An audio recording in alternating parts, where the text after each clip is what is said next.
Did you know that there's a problem which could take a regular computer thousands, millions, even billions of steps to solve, yet a quantum computer could solve in just one? Impressive, right? Allow me to disappoint you. I will not talk about such impressive feats.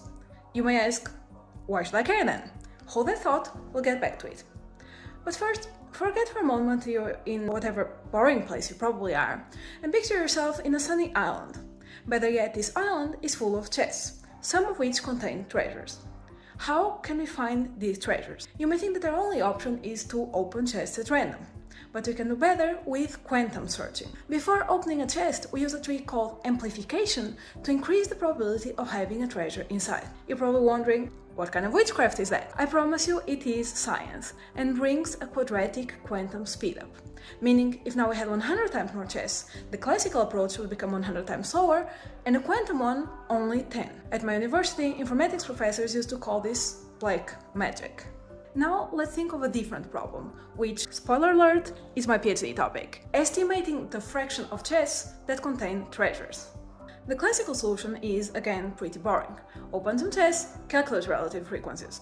By now, you might hope the quantum take to be more fun, and you'll be right. Amplification gets us a quadratic quantum speedup again. This quadratic keyword ties into my opening. Most eye-catching speedups are exponential, whereas these are much more modest. However, they have a redeeming quality: versatility. You may not be a treasure hunter, but you probably do need to find or count things often. For instance, we could want to estimate what percentage of the people watching this video are procrastinating on the internet. Similar tasks abound in the real world, including fields like drug discovery or sensing. In contrast, huge speedups typically have applications like the discrete logarithm problem, which can be used for... I have no idea, and I'm betting you don't either, which is precisely my point. This is not to say that purely theoretical research isn't important, which it is, but we don't want quantum research to look like this. In practice, smaller speedups can be meaningful as well, especially if the applications are more general. Let me tell you the whole story about that initial billions to one speedup.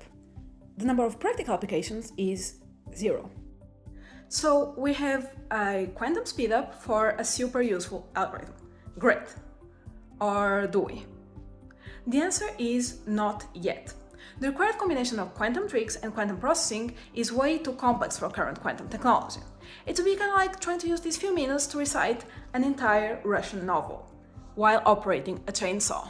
Trying to execute this today would be to use quantum devices as a ridiculously overpriced noise generator. Let's just say that quantum computers have something in common with a certain Spanish church, in that they both seem to be a permanent work in progress. What we do have now are quantum devices, which do not earn the name computer because they are very faulty. So we have two options: to wait for better devices or to work with those we have. I chose the latter and have been working to adapt quantum amplitude estimation to work in noisy settings.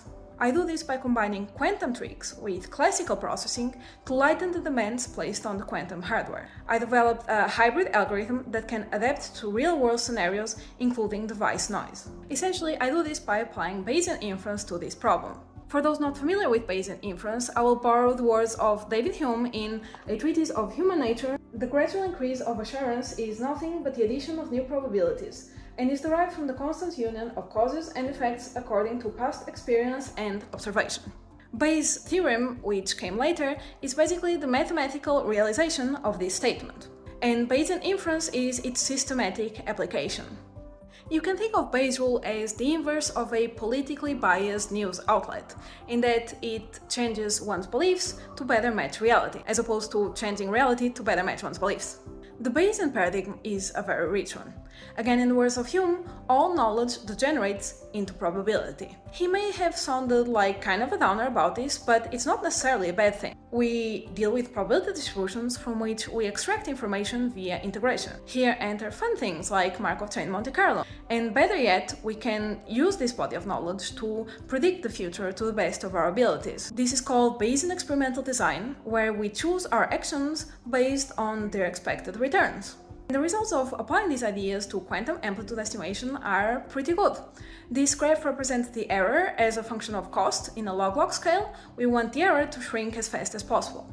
Here are multiple algorithms, the blue circles being my Bayesian approach. As you can see, it achieves the lowest error for any cost, and conversely, the lowest cost for any error. Furthermore, it achieves the Heisenberg limit of metrology, the best case scenario for quantum algorithms, which is better than the best case scenario for classical algorithms. And this is in the ideal scenario. In the presence of noise, the difference is even starker because other algorithms stagnate while the Bayesian one does not.